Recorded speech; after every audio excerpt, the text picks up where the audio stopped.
Hello बच्चों, welcome to फास्टलीन physics. अभी बेटा इस वीडियो में मैं आपको बताने वाला हूँ, जैसा कि आप सभी को पता चल चुका होगा कि क्लास 11th में फ़िज़िक्स के अंदर आपका सिलेबस थोड़ा बहुत रिड्यूस हो गया है ना। कहने को तो थोड़ा बहुत रिड्यूस हुआ है, और वैसे भी कुछ नॉन असेंशियल टॉपिक्स ही आपका रिड्यूस हुआ है, और बीच में जितना मेरे अकॉर्डिंग मुझे लगा कि 2-4 इंपॉर्टेंट टॉपिक्स भी थे जो रिड्यूस हुए हैं। ठीक है, तो पहले मैं डिस्कस कर लेता हूँ। जैसे आपका चैप्टर 1 जो था, चैप्टर 1 में आपका फिजिकल वर्ल्ड है ना। चैप्टर 1 है आपका फिजिकल वर्ल्ड। फिजिकल वर्ल्ड में बेटा एक इसमें जो बेसिक इंट्रो होता है कि एक्साइटमेंट जो होता है फिजिक्स के लिए, ये फिजिक्स का जो स्कोप है ना, इसके बारे में, या नेचर ऑफ फिजिक्स लॉ, जो नेचर है, जितने भी फिजिक्स के अंदर हम लॉज पढ़ते हैं ना, और कैसे ये सोसाइटी में कंट्रीब्यूशन देता है टेक्नोलॉजी के हेल्प से, है ना। टेक्नोलॉजी क्या है, फिजिक्स ही तो है। टेक्नोलॉजी के हेल्प से इन सब के बारे में डिस्कशन था फिजिकल वर्ल्ड वाले चैप्टर में। तो बेसिकली ये जो इंट्रो वाला पार्ट है ये हटा दिया गया बेटा, है ना। फिजिक्स के अंदर ये वाला इंट्रो वाला पार्ट हटा दिया गया है। फिर इसके बाद आते हैं चैप्टर 2 में, ऐसा कुछ मेन रिडक्शन नहीं है, फिर डायरेक्ट चैप्टर 3 है बेटा। चैप्टर 3 में आपका ये जो फ्रेम ऑफ रेफरेंस वाला टॉपिक है, फ्रेम ऑफ रेफरेंस आप लोग 9th में भी थोड़ा बहुत पढ़ चुके होंगे। फ्रेम ऑफ रेफरेंस क्या होता है, जिस फ्रेम के रेफरेंस में हम किसी बॉडी के मोशन की स्टडी करते हैं। ठीक है, और ये मोशन इन 1D ये भी हटा दिया गया बेटा। मोशन इन 1 डायमेंशन जिसमें हम डिस्कशन करते हैं 1 डायमेंशनल मोशन के अलॉन्ग डिस्टेंस, डिस्प्लेसमेंट, ये सब डिस्कस करते हैं, वो हटा दिया गया है। और बेटा एक जो मुझको लगता है कि बहुत मेन टॉपिक था वो है position time graph. Position time graph हटा दिया गया है। अब इसका मतलब ये मत समझना आप लोग कि ग्राफ ही हटा दिया गया पूरा। इसके अंदर बेटा वेलोसिटी टाइम ग्राफ भी होता है, जो सबसे इंपॉर्टेंट होता है, वेलोसिटी टाइम ग्राफ। तो ये जो टॉपिक है ये नहीं हटाया गया, ठीक है ना। अगर इसमें डिस्कशन नहीं है तो इसका मतलब ये नहीं हटाया गया है, और ये काफ़ी इंपॉर्टेंट टॉपिक है बेटा। वेलोसिटी टाइम ग्राफ बहुत इंपॉर्टेंट टॉपिक है, कंपटीशन के लिए भी सबसे ज़्यादा इंपॉर्टेंट टॉपिक है ये। तो ये हटाया नहीं गया है, ठीक है। और उसके बाद स्पीड और वेलोसिटी, बेसिकली इनका इससे कहने का मतलब है जो बेसिक डेफिनेशन है वो सब हटा दिया गया है। हालांकि एवरेज वेलोसिटी, एवरेज स्पीड ये सब तो होगा। इंस्टेंटेनियस वेलोसिटी है ना, वेलोसिटी के जो टाइप होते हैं दो, एक इंस्टेंटेनियस होता है, एक एवरेज होता है, ये सब तो होगा क्योंकि उसका डिस्कशन नहीं दिया गया। ये स्पीड और वेलोसिटी बच्चे 9th में भी पढ़ चुके होते हैं, ठीक है। अच्छा, फिर उसके बाद आती है चैप्टर 5 का डिस्कशन। चैप्टर 4 में कुछ नहीं है, चैप्टर 5 पे डायरेक्ट जो है आपका लॉज ऑफ मोशन, है ना। फिर है इसके बाद लॉज ऑफ मोशन। अब देखो लॉज ऑफ मोशन में क्या बताया गया है। सबसे पहले जो कंसेप्ट ऑफ फोर्स, बेसिकली वही 9th के घिसे पिटे टॉपिक हम रिवाइज करते हैं ना। कंसेप्ट ऑफ फोर्स हमें पता है, पुश और पुल ये सब फोर्स के एग्जांपल होते हैं। एक इनर्शिया हमने देखा था, inability of a body to change its motion by itself, है ना, इनर्शिया होता है। फिर हमें न्यूटन का फर्स्ट लॉ, ऑब्वियसली बात है लॉज ऑफ मोशन में ये सब पढ़ेंगे, तो फर्स्ट लॉ, फिर न्यूटन का सेकेंड लॉ भी देखा था हमने, सेकेंड लॉ, और न्यूटन का थर्ड लॉ। ये बेसिकली ये सारी चीज़ें हटा दी गई है बेटा। अब आप कहोगे first law, second law, third law हटा दिया गया क्योंकि ये बेटा आप 9th में पढ़ चुके हो, तो जनरली वही चीज़ें हटाई गई है जो ऑलमोस्ट आपको 9th से आइडिया है जिनके बारे में, ठीक है। इसी के साथ आपको पता है थर्ड लॉ में जो है इम्पल्स आता है।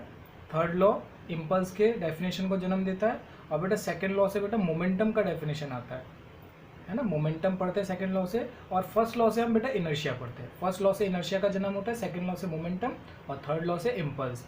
तो बेसिकली ये सब भी हटा दिया गया है ना। तो न्यूटन लॉज ऑफ मोशन में ये वाले पार्ट हटा दिया गया। हालांकि अभी बहुत सारे पार्ट है न्यूटन लॉज ऑफ मोशन में, connected motion, equilibrium of forces, है ना, कंकरेंट फोर्सेज, बहुत सारे टॉपिक है जिनके ऊपर बहुत अच्छे अच्छे लेवल के न्यूमेरिकल्स बनते हैं, ठीक है। तो वो सब अभी भी है आपके सिलेबस में। अच्छा, फिर आते हैं डायरेक्ट चैप्टर 7 पे बेटा। चैप्टर 7 रोटेशनल मोशन, सारे बच्चों का नाइटमेयर होता है ये, है ना, system of particles and rotational motion. Nightmare in the sense बच्चे इस चैप्टर से बहुत दूर भागते हैं। तो देखो इसमें जो है बेसिकली ये फ्यू डेफिनेशन ही है बस। एक तो आपका parallel axis theorem and perpendicular axis theorem, है ना, ये एक्सिस थ्योरम करके होता है इसमें। तो ये हटा दिया गया बेसिकली, ये पता नहीं उन्होंने हटा के मिला भी क्या है। एंड देयर एप्लीकेशन, बस इसका कुछ एप्लीकेशन हम किसी बॉडीज़ पे, सॉलिड बॉडीज़ पे लगा के देखते हैं कि ये कैसे निकालने के काम आता है। इससे हम मोमेंट ऑफ इनर्शिया कैलकुलेट करते हैं, वो एक फिजिकल प्रॉपर्टी होती है, ठीक है ना। तो बहुत ही छोटा सा पोर्शन था, फिलहाल ये हटा दिया गया है। रोटेशनल मोशन से मुझे एक्सपेक्ट था कि बहुत ज़्यादा चीज़ें कम करेंगे क्योंकि ये है ना बच्चों को घुमा देता है, और मोस्ट ऑफ दी बच्चे इस टॉपिक को छोड़ के आते हैं।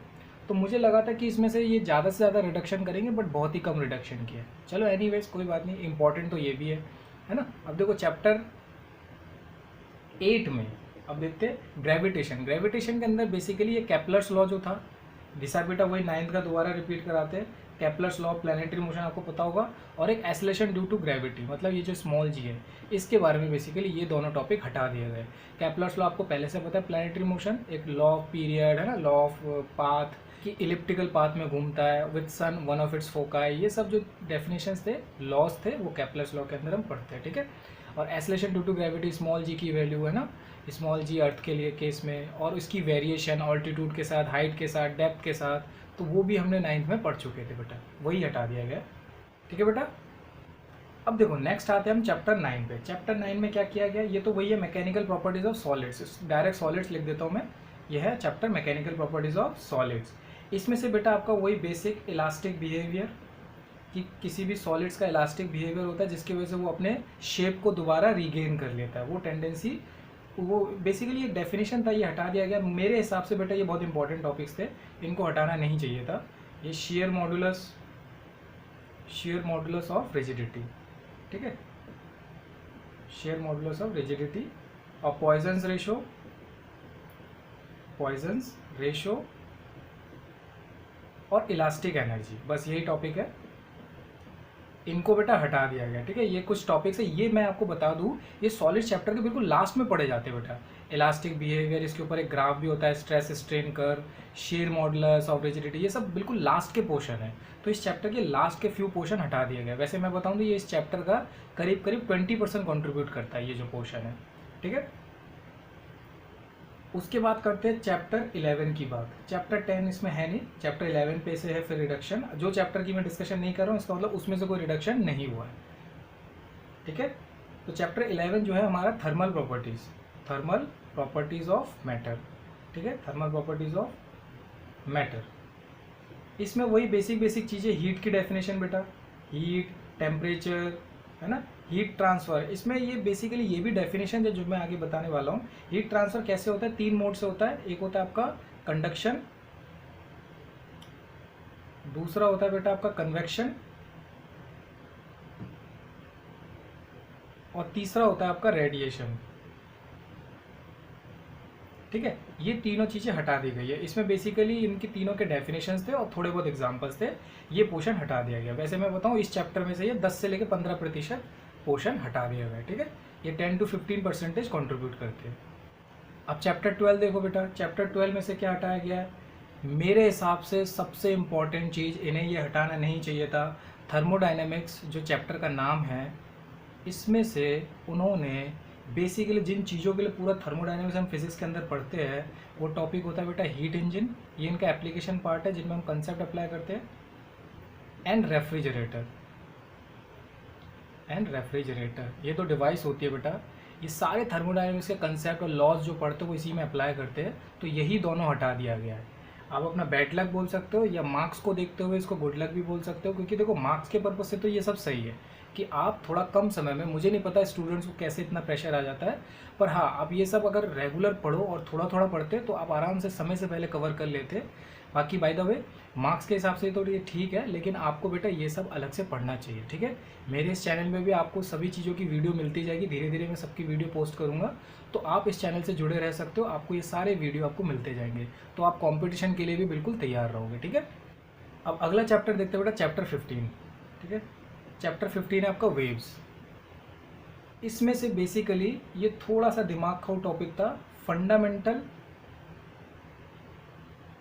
मोड एक करके टॉपिक है, एंड हार्मोनिक्स, ठीक है, फंडामेंटल मोड एंड हार्मोनिक्स। और एक बेटा थोड़ा सा छोटा सा टॉपिक था, अगर 11 को देखें, CBSE को देखें तो डॉपलर इफेक्ट, ये एक छोटा सा टॉपिक था, मतलब कुल मिला के ये दोनों मिलकर 10% बनाते पूरे चैप्टर का, ठीक है। ये दोनों टॉपिक हटा दिए गए। तो अगेन मुझे इतना कोई खासा पोर्शन नहीं दिखा। जनरली क्या होता है, जितनी भी चीज़ें मुझे यहाँ से दिखी है ना बेटा, शुरू के 1-2 चैप्टर में जिनमें कि शुरुआत के पोर्शन हटा दिए गए, बाकी सारे चैप्टरों के एंड में से कुछ पोर्शन हटा दिए गए, ठीक है। वो भी उन्हें लगा होगा कि इसका इंट्रो सही है, इसका एप्लीकेशन वाला पार्ट टफ पड़ेगा, ये हटा देते। और किसी चैप्टर में उन्हें लगा होगा कि इसका तो एप्लीकेशन पार्ट ही मेन है, क्योंकि इस चैप्टरों का इंट्रो बच्चे 9th में पढ़ चुके होते हैं, तो उनका इंट्रो हटा दिया उन्होंने, जो कि शुरुआत के चैप्टर्स है, लॉज ऑफ मोशन और 1 डायमेंशनल मोशन 2, ये सब आप पढ़ के आ चुके हो तो 9th में, उनका केवल इंट्रो हटाया। और ये बाकी चैप्टर जो आप पहली बार पढ़ोगे 11 में, इनका फाइनल टॉपिक में से एप्लीकेशन वाला पार्ट हटा दिया गया है। तो बेटा मेरा लास्ट कंक्लूजन यही है आप लोगों के लिए कि सिलेबस रिड्यूस कर दिया, ठीक है, बहुत अच्छी बात है, क्योंकि मेजोरिटी ऑफ स्टूडेंट खुश होंगे इससे। पर लेकिन आपको साथ ही साथ आप एकेडमिक हिसाब से तो चलते जाओ, लेकिन आपको कंपटीशन आगे देना है ना, तो आपको बाकी के टॉपिक्स के लिए भी अपडेट रहना है। तो आप साइड बाय साइड उनकी भी तैयारी करते जाना, हालांकि स्कूल का मेन फोकस आपका पहले रहना चाहिए। ये भी सिलेबस बहुत जल्दी कंप्लीट हो जाएगा, फिर आप कंपटीशन पे सिलेबस पे फोकस करना, ठीक है। मेरे चैनल पे भी आपको इससे रिलेटेड सारे वीडियोस मिल जाएंगे, चाहे आप नीट के लिए प्रिपेयर करो, चाहे आप जेईई मेंस के लिए एम कर रहे हो या एडवांस के लिए एम्स कर रहे हो, तो आप इस चैनल से जुड़े रह सकते हो। चैनल को ज़रूर सब्सक्राइब करो बेटा, ठीक है। चलो मिलते हैं हम नेक्स्ट वीडियो में, till then bye, take care.